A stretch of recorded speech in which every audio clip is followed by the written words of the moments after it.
Je suis un ancien dirigeant de la Fédération européenne des syndicats.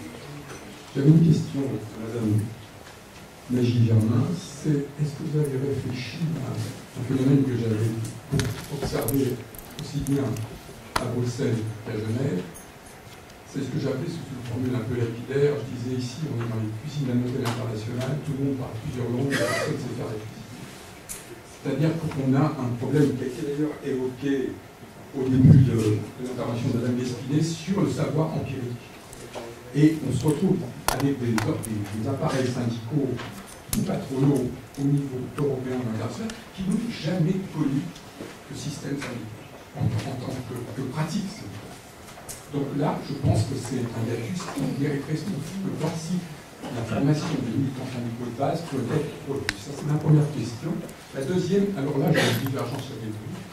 Mon expérience de la notion de certificat général a été marquée par un règlement qui s'appelait la règlement Rich sur les substances chimiques dangereuses.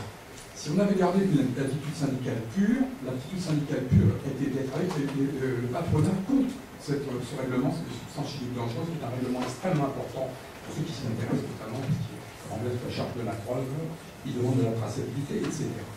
Je pense que être pour le syndicalisme demain, dans le cadre d'une participation beaucoup plus élargie dans les systèmes d'organisation des entreprises, ce qui a été repris par les travaux du Cercle des Bernardins et notamment par Olivier Fajon. Si on dit que l'entreprise est une entité politique, ce que je partage, Olivier Fajon, il est évident que s'occuper des problèmes de santé au travail et de santé publique, de sécurité alimentaire et de production à une nature est un des enjeux du syndicalisme de demain. Donc je ne pense pas.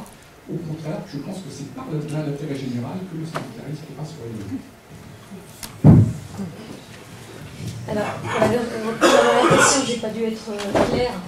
Bien sûr qu'il faut s'interroger sur ces questions, et quand vous défendez les travailleurs, vous défendez aussi la question de l'environnement. Juridiquement, vous n'avez pas la capacité à représenter autre chose que les travailleurs. C'est juste un problème juridique. Et à part l'URSS, où en effet le syndicat était la courroie de transmission du parti politique, donc là on pouvait se dire qu'il y en a en effet un service public, même le syndicat était un service public. Après ce sont des choix, moi personnellement ça ne changera pas mon quotidien, mais enfin peut-être que si. Mais il faut savoir, quand l'État utilise dans les débats parlementaires et dans les lois la référence aux organisations syndicales comme porteurs d'un intérêt général, qu'est-ce que ça nous dit de l'évolution du rôle de l'État et du désengagement du rôle de l'État, ou d'une certaine conception d'un État qui est plus un État animateur, qui pilote, la métaphore du pilote, je me souviens, à Moscou, vous savez, cette grande statue qui fait je ne sais pas combien de mètres, qui montre la direction dessus. Il n'y en a pas 36, elle est montrée. C'est exactement les conceptions que l'on a actuellement, c'est-à-dire l'État montre la direction. Vous pouvez choisir d'y aller par des voies détournées, si vous voulez prendre 2 fois plus de temps que d'autres. Je ne parle pas des actes, je parle de l'entreprise entité politique. Vous répondez l'État. Mais c'est pareil, c'est le même problème. Si vous voulez, quand on légifère sur le rôle de l'entreprise et sur la raison d'être de l'entreprise, par exemple, la loi Pacte, on voit bien qu'on se dirige vers une définition de l'entreprise. Si les salariés détiennent le pouvoir de trancher les décisions économiques, moi, ça ne me pose aucun problème à titre personnel que l'entreprise devienne un lieu de décision politique. Mais à partir du moment où on va leur dire, vous discutez, la démocratie sociale existe dans l'entreprise, mais que les décisions économiques sont prises ailleurs, comment voulez-vous donner consistance à une démocratie économique et politique dans laquelle, ou dans une entreprise dans laquelle les décisions économiques sont prises ailleurs?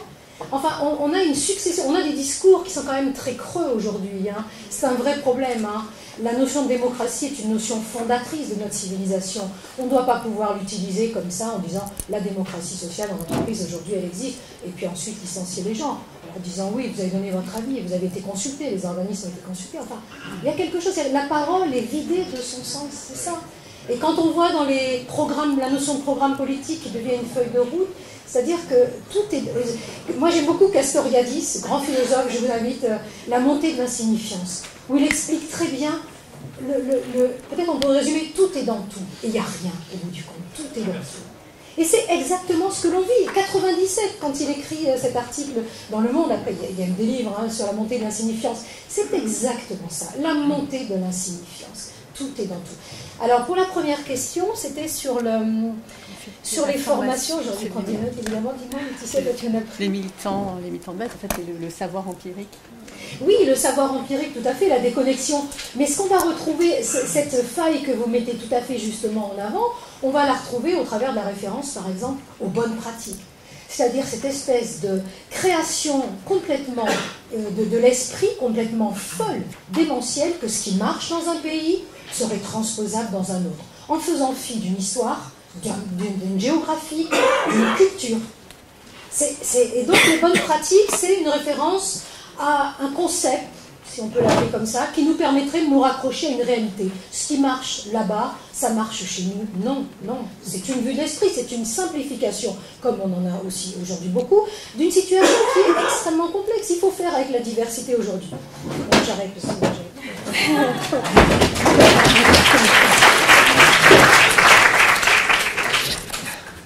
Il y avait deux autres questions.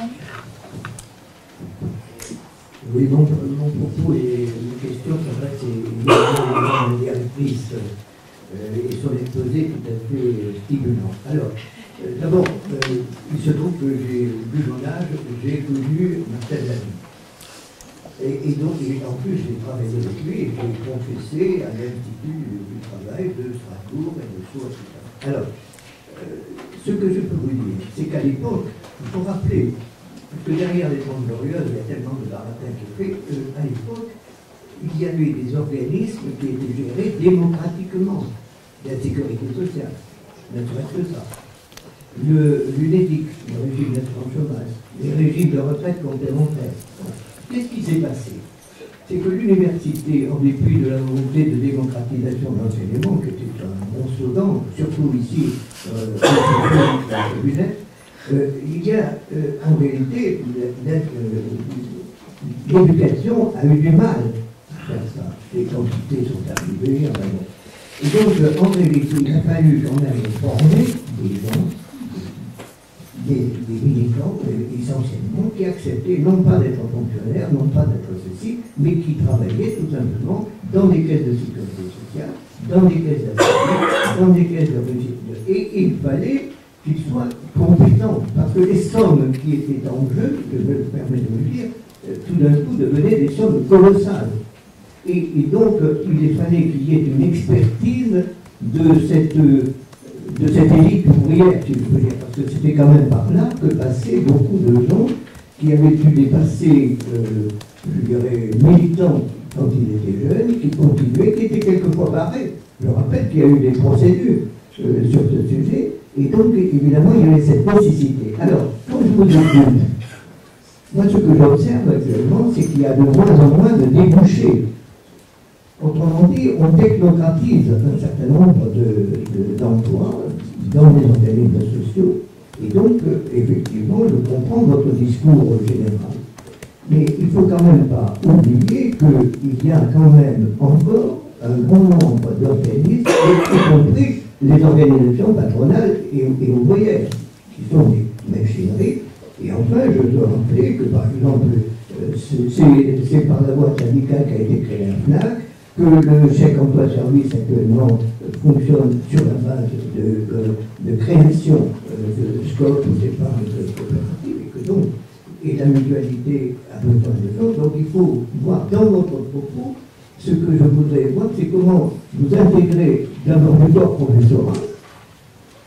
Autrement dit, là, est-ce que vous allez accepter de prendre des personnes qui ont une expérience dans le milieu de la sécurité sociale à la base, ou surtout avec l'intégration des régimes spéciaux.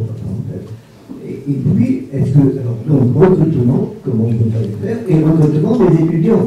Autrement dit, si vous prenez des étudiants simplement sur la base du cursus universitaire, eh bien, ça n'ira pas. Mais je crois qu'il faudra que là, vous démocratisiez, et en dépit des mots creux que vous avez interpellés à juste titre, il faut que vous démocratisiez le système, qui était celui voulu au départ par Marcel Lamy, je me permets. Moi, Jacques Lécuy, j'ai eu mon doctorat ici. Et puis, ensuite, j'ai quitté l'administration pour rentrer à l'UBT quand nous étions 50, et quand je suis parti, on était 14 000, et j'ai été DG de l'ANPE. Je suis obligé de vous dire que je n'ai cessé tout ce temps d'imaginer qu'il y avait des gens qui n'avaient pas fait l'ENA, qui n'avaient pas fait les diplômes des lettres, qui étaient d'excellents gestionnaires. Oui, je suis passée très vite. Merci pour votre... J'aimerais bien vous rencontrer parce que je crois que vous avez beaucoup de choses à m'apprendre. Donc volontiers, si on peut se voir. Donc oui, non, quand Marcel David... Alors, il faut aller un peu plus en détail. Paul Durand, qui est le juriste travailliste qui enseignait ici, crée l'Institut de promotion ouvrière que Marcel David reprendra à la mort de Paul Durand en 1960. Donc il existait déjà quelque chose à l'Université Paris 1 Panthéon-Sorbonne, mais Marcel David lui donnera sa physionomie actuelle.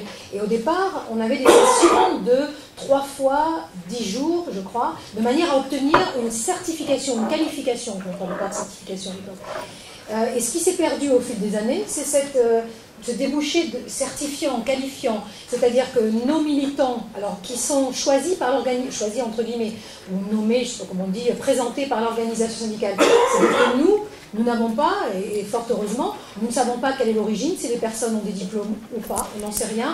On part du principe que l'expérience militante a donné suffisamment de connaissances, de savoir, de pratiques, pour que les personnes, et moi je fais le même cours en Master 2, et sur le dialogue social par exemple, je l'ai fait à Paris le même cours en Master 2 que devant des adultes, donc sans savoir si et certains, et souvent, n'ont pas le bac.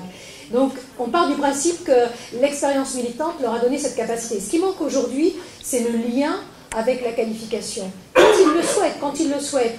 Et on y travaille, au conseil d'administration de l'Institut, on travaille à mettre en place, j'aime pas cette notion de parcours de formation non plus, mais en tout cas, d'essayer d'utiliser l'Institut des sciences sociales du travail comme une passerelle pour reprendre des études en lien ou sans lien aucun avec le mandat, pour accompagner dans une validation des acquis d'expérience. Donc, c'est la nouvelle mission, me semble-t-il, ce qui fait défaut aujourd'hui aux instituts du travail, c'est leur capacité en effet à reconnaître des savoirs et à faire prendre conscience à des gens qui ont des capacités importante, ce qui interpelle aussi sur l'échec de la formation initiale.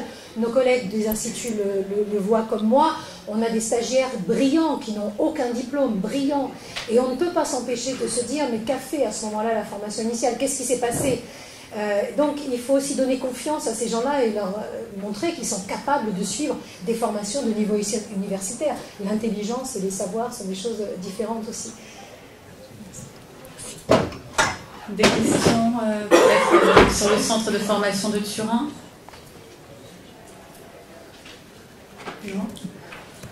Alors moi j'ai une question à propos des financements. Comment sont financés, enfin qui finance les formations pour justement envoyer des magistrats ou des militants syndicaux qui prend en charge? Et du coup la question, le prolongement, c'est l'origine géographique. Est-ce que vous réussissez à former de façon à toucher l'ensemble des pays? Est-ce qu'il y a des différences économiques?